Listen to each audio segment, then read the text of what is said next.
So hi, my name is Michele Rioux. I'm the director of the Center for Research on Integration and Globalization. It is my pleasure to be with you tonight, even though it's only virtually. Thanks to the technology, we can now participate even from distant location. I would be also ready, if the connection allows it, to take your question after this recording. So I want to thank the organizer for allowing me to share some ideas with you, and they suggested a title for me, which is quite an ambitious project, but I have accepted it. So the title of my presentation is Towards a New Global Governance for the Cultural Industries in the Digital Era.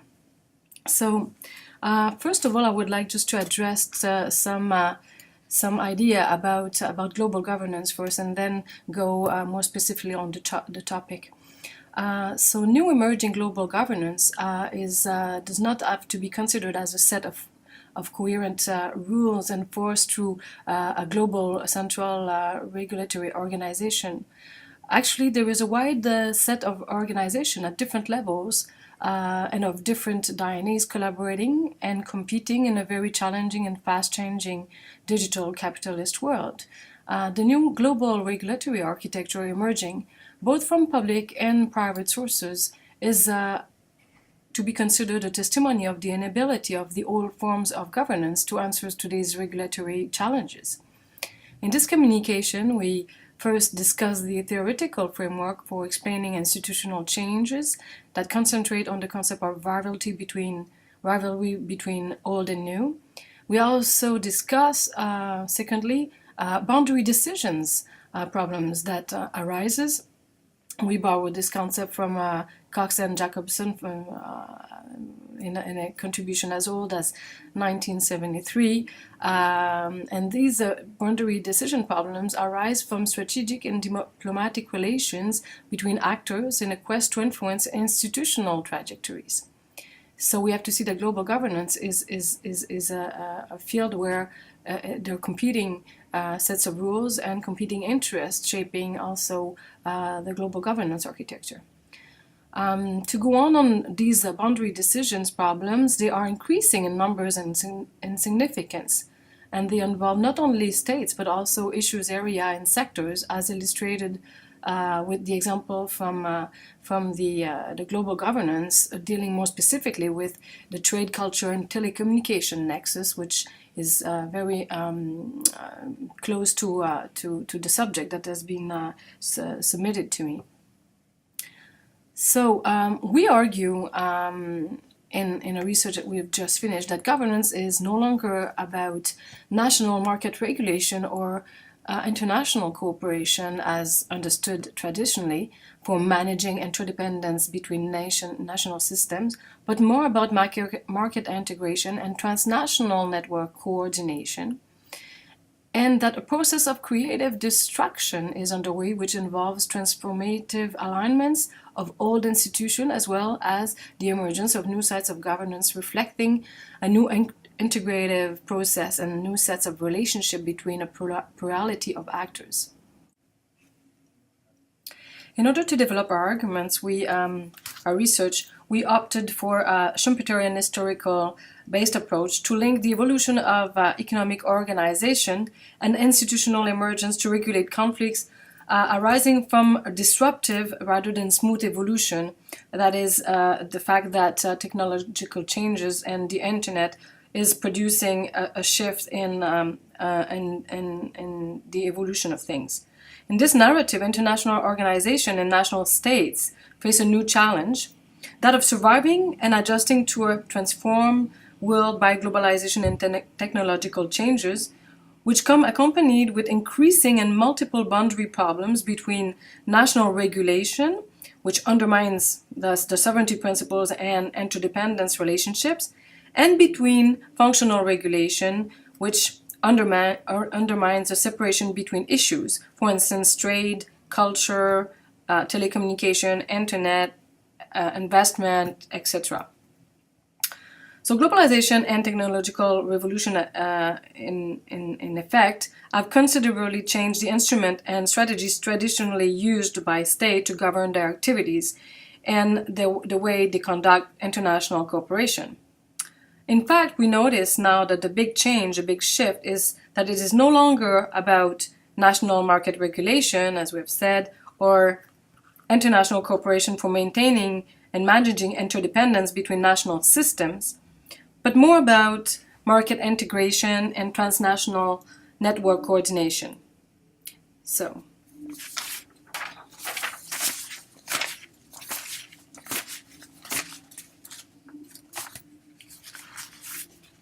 now that we have approached the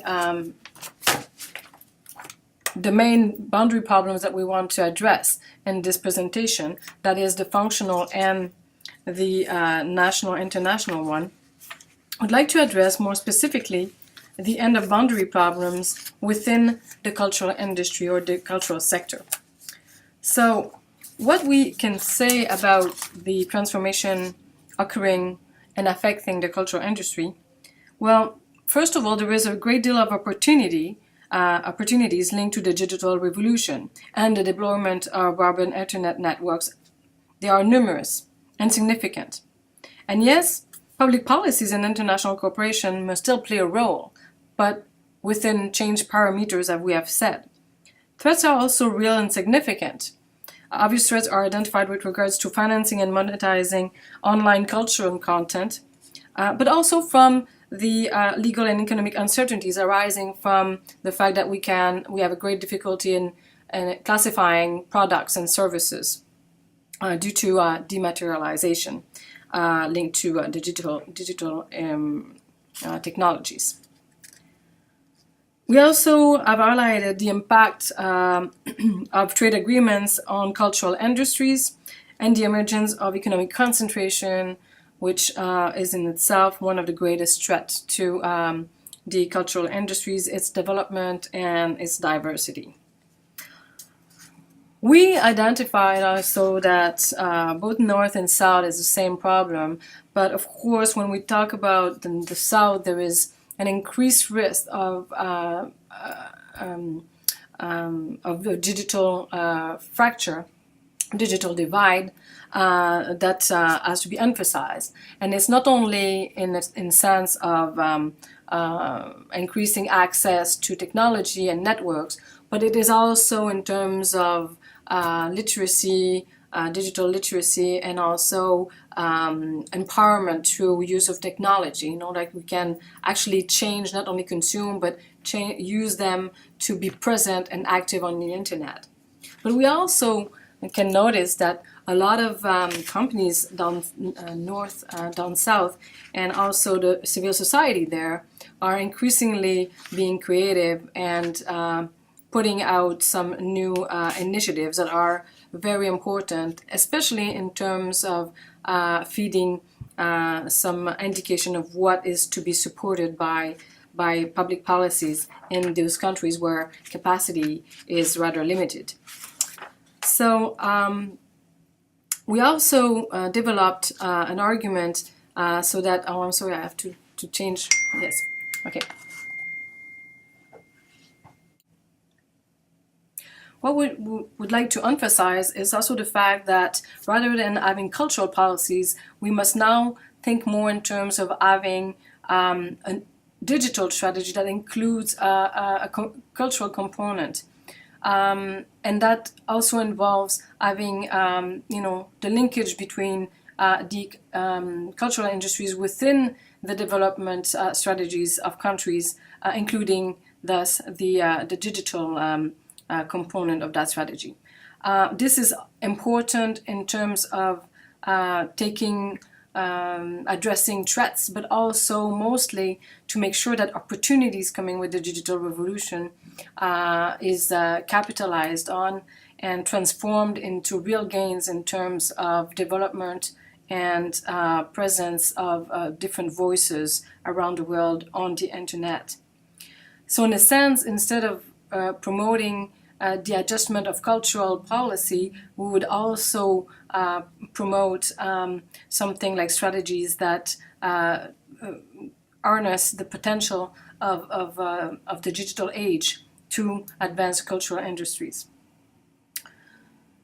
So in a sense, what we're noticing is that because of the boundary problems that affect the policy issues within the world at the moment in different sectors and also in the cultural industries, it is these strategies must really link together the national, the international, and the transnational, which is very difficult to operate that kind of a shift, but also to make links between governance issues areas that have been developed and governed through silos that were really independently elaborated and maintained.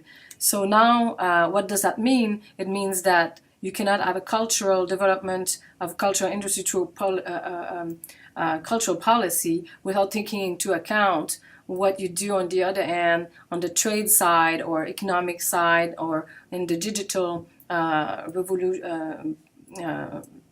virage or shift that you want to operate in your country, in your economy, in your different sectors. And also the telecommunication and internet.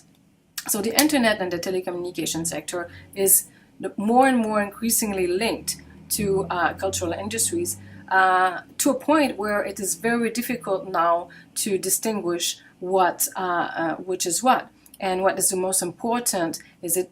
I would just ask a question, probably very provocative for people in the cultural industry, that perhaps looking at what's going on the internet governance and the governance of telecommunication more generally, is probably more determinant in structuring than actually looking at what is going on the cultural industry policy side of things. So that means that, for instance, at UNESCO, where there is like the Infocom people with the internet strategy and the culture, there's a need to work together, and also at the same level, at the same thing at the national level, that the people work on the trade and the cultural, and also on the internet regulation of the internet and telecommunication, must collaborate because of the convergence of technologies, because of the impact of that convergence on the future and the trajectories of cultural industries.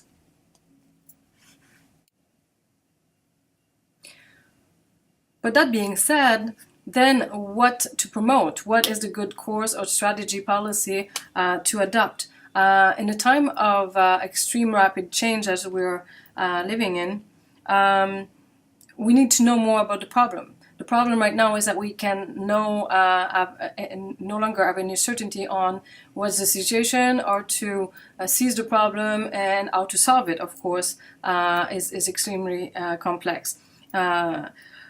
So what do we know about the problem? Well, the first thing. Well, for some, the digital era ends the protectionism and it's the victory of globalization. And for others, the opportunities, it's the opportunity to rethink policies and regulation to adapt as things have changed dramatically. We want to take that as an approach, especially because of what we said before, is that with the digital revolution, it's not only opportunities and benefits, but it also threats, but also beyond the threats, it's also a new context that needs better institution and policy, even though it is to take advantage of the opportunities coming with the change. So, can we measure the impact of digital technologies on the cultural industries? Well, we have no way of knowing that. Right now, it's impossible to understand the nature of the linkage between trade, internet, and the digital technologies and the cultural industries, or the diversity of cultural expression. I think that what is amazing in that, and goes back to the point of the functional fragmentation of things and the lacking of analysis and grasp of the interaction between silos issues, we know a lot of things on culture. We have some indicators on trade, of course, the economy, but we also have a lot of, thanks to the ITU and others, the International Telecommunication Union, and others, the OECD and the like, we have a lot of statistics on networks and services and etc. But we have no way of using those to make an analysis, or it still has to be done, right? So one thing for sure is the fact that we're lacking a lot of instrument to measure these new transnational flows and these new transnational networks and how they shape cultural industries.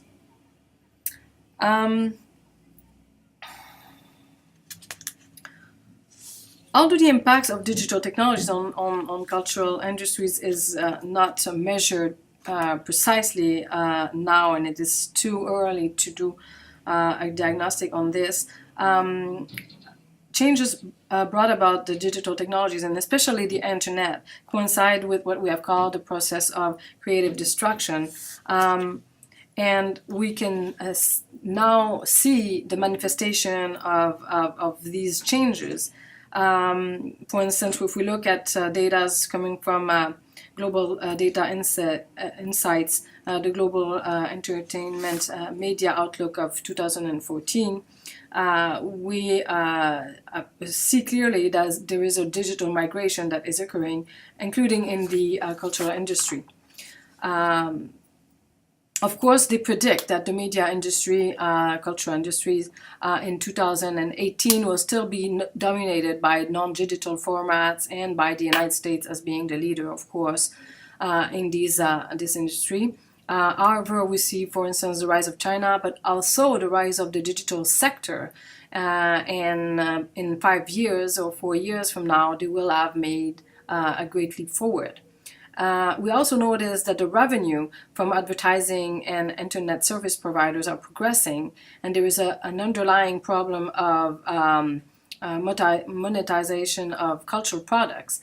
Consumers want more content, but they increasingly expect to access content for free or by subscription. So there's different modes of consuming, and this has a lot of incidence on revenues and who gets the revenue, of course. So now that we know that the service provider get a lot of business, and publicity is also making a lot of revenue, but artists and producers traditionally and that have been working traditionally in the cultural industry seems to be losing out. So the 5 challenges that we've noticed, of course, and I will not teach you anything, but just to go back quickly over them, is dematerialization.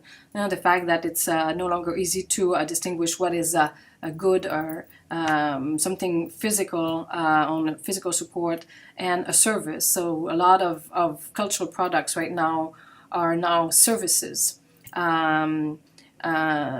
More than product, and that has a lot of implication, of course, on the trade front, where what is a service is governed with different type of trade rules than services, of course. But also there is the disintermediation. Consumers have the ability to share online, and of course that comes with the problem of piracy. And we have seen that a lot of countries are facing losses with this. The losses derived from the piracy, pirating music and film and everything. But at the same time, there is a great deal of benefit from sharing information online. So there is a kind of nuanced approach to be adopted or developed in order so that we don't kill the proper sharing, and that we also defend rights of authors and creators to be getting from the sales of the monetization of their products. There is also the problem of decompartmentalization, refers to the problem of the process of convergence. So as I said before, all the telecommunication sector, the media sector, and the computer sector were not the same sector, but now they're converging in the ICT sector, and that brings a lot of problem in terms of policy, because all these sectors are traditionally approached differently, and especially the internet, which has no regulation on mostly, so that brings us to the problem of dealing with a lot of asymmetrical regulation right now, with the implication that it has on the advantage to some enterprises or actors on the market rather than others. There is also the fact that our industries, the programming, all the industries or production that is based on programming in the TV setup, face the problem of delinearization that is characterized by the ability to access content without having to follow a schedule. And we think this is great for our mobility and our consumption pattern, that can be adapted to our very mobile and busy lives, but at the same time it creates a problem in terms of the setup and the mechanisms of financing local content and local programming, of course. The last one is the most important, and we've I've touched upon it a little bit. It's the deterritorialization.